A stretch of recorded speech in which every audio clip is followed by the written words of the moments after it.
This is a highly requested video. Actually, this is an extremely requested video that I've had, and that has to do with how do I know whether or not I'm getting enough sleep, and not only that, like sleep. Just tell me about sleep, right? What's the healthy things about sleep? Well, there are a couple things that I think are very important when it comes to sleep. But I do think that sleep is a little bit misunderstood because there are some great examples in history that show that you can change your sleep schedule. And honestly, I think you might sort of go into a different kind of realm in comparison to the average person, because I really do think that it like changes your brain in a good way, by the way. So what am I talking about here? Like, what are you talking about, right? Well, there are a couple things.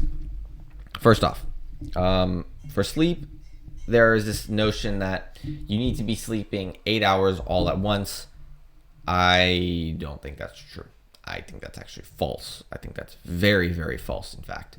And how do I know this, or what's my resource behind this? It actually has to do with the fact that like 85% of animals in nature are polyphasic in sleeping. Now you might say, like, what's polyphasic? That basically means they will sleep in intervals and segments.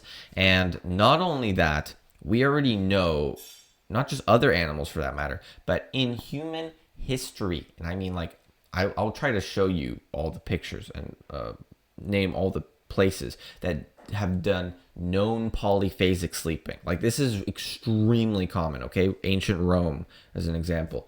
I mean, like, this is a really, really common thing, and people did this even before the advent of light, by the way, because when the advent of light came about, this amount of the polyphasic sleeping that used to previously occur did not happen anymore. So I find that sort of interesting. That's a really, really interesting one.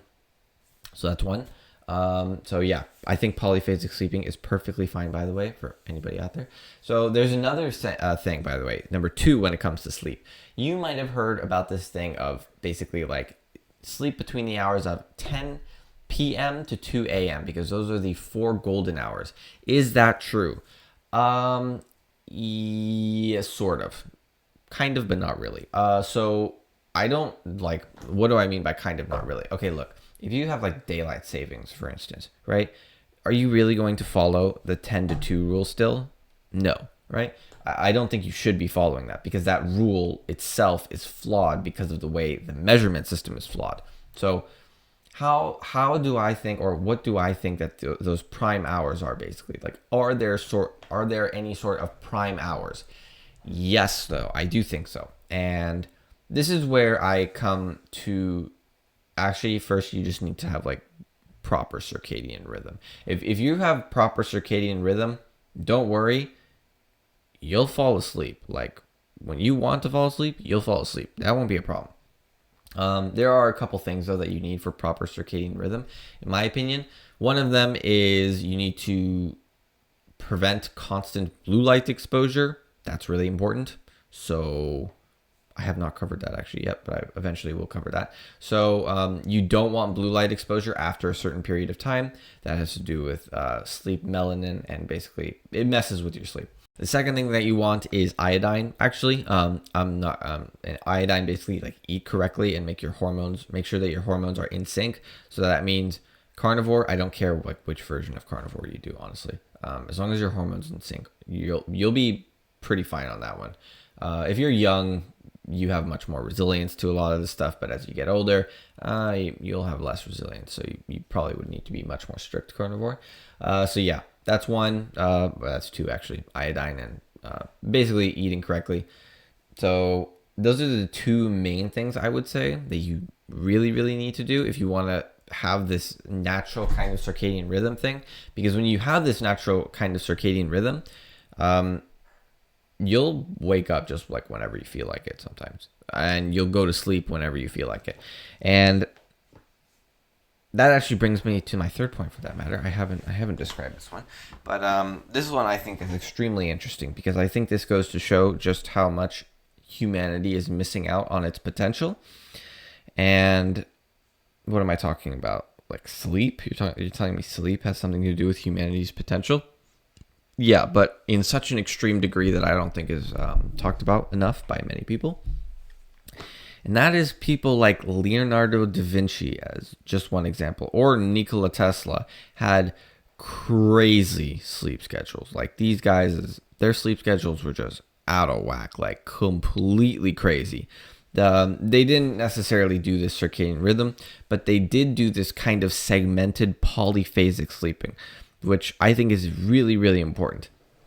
And you might say, what would be the benefit of this, right? Like, why would there be such a benefit? Well, let's look at it like this. So when you do any task throughout the day, your brain has to develop to adapt, I guess you could say, to do that task better or to figure that task out better. Now, if you are sleeping consistently throughout the day instead of all in one period, then whatever you do during those segmented periods, I think this is what I think. There's a better chance for you to be able to develop, and basically for your brain to develop and actually use those connections than in comparison that if you were to sleep all at once. Because if you were to sleep all at once, everything you do at the very beginning of the day is much like the brain is much more acclimated for it, I think. And then as time goes on and as you go throughout the day, the brain isn't as, I guess I don't know if I'd say adapted for it. The brain's already sort of exhausted as it is. Now, I haven't explained that too much, but you might, if you do know them, then you would know where I'm talking about and what my source is for this. Dr. K actually talks about this, for that matter, and he says, Dr. K, healthy gamer. Yes, I have listened to him so much in the past. I think he's right on a lot of aspects, which I guess I'll be covering mental health eventually, but that's a different topic. Yeah, he is right on a lot, and I mean a lot of aspects, and this is one of them. So, but I don't necessarily think he tackles the idea of polyphasic sleeping that much, because a lot of these things that I'm talking about are very unconventional or like contradictory to modern society. Like nobody does polyphasic sleeping in modern society, right? But I think that it can be normal and it can be normalized. And if your hormones are in check, then you will go through some sort of polyphasic sleeping, or you'll get this. I think it'll just happen sort of naturally. And even if, let's say, you aren't able to sleep one way or another, you just wake up early, right? Let's say you wake up early one day. I think it's very, very important to listen to your body and to notice whether or not you do feel like you need sleep or you don't feel like you need sleep. And the reason I say this is really important is because people don't actually notice this. And the reason they don't notice this is because they're too preoccupied doing other things.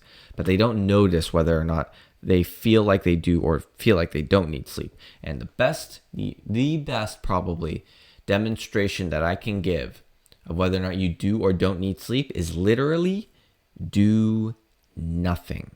That's it. Literally just sit down in a chair, maybe in front of a wall or whatever, and stare at that wall and do nothing. Because if you stare at that wall long enough and do nothing for long enough, it's sort of actually a kind of a meditation now that I think about it, but I'm not gonna. Once again, meditation is a different topic. If you stare at that wall for long enough, you'll sort of become more aware. But you have to be focusing. For instance, focus on one point of that wall, or maybe for that matter, focus on your breathing. But be focusing on one specific thing and focus on it very, very, very carefully. And if you start to notice like your eyes are a little sleepy, you feel like you could go back to sleep, then yeah, go back to sleep. Stop staying awake. Because most people will just sit in front of a phone and then scroll through it, right? So, and the blue light, as I already mentioned before, that'll mess up your sleeping pattern. So once again, this is really important. I think you need to fix that stuff pretty badly. I think that's really important if you want optimal sleep anyways. Once again, if you guys actually are, before you leave, if you are interested in joining like-minded people and like-minded people in the Discord community and such, go join the link below. Link in the description for my Discord server. Go join it. So yeah, because you can ask me questions there if the question isn't long enough. That's one thing. And you can also meet tons of other like-minded people, because there are other, and I mean a ton of other people in that server. There's like 150 now. So yeah, they are probably, or for the most part, they're all interested in the health topic. So yeah. Once again, thanks for watching. If you found the video helpful or informative, please like, share, subscribe, and comment down below, because it really does help the channel grow. And if you're interested in seeing all of my videos ahead of time, go click the join button down below, where you can see all of my videos ahead of time, as well as support me personally. And yeah, thanks for watching, guys. I'll see you in the next one. Peace.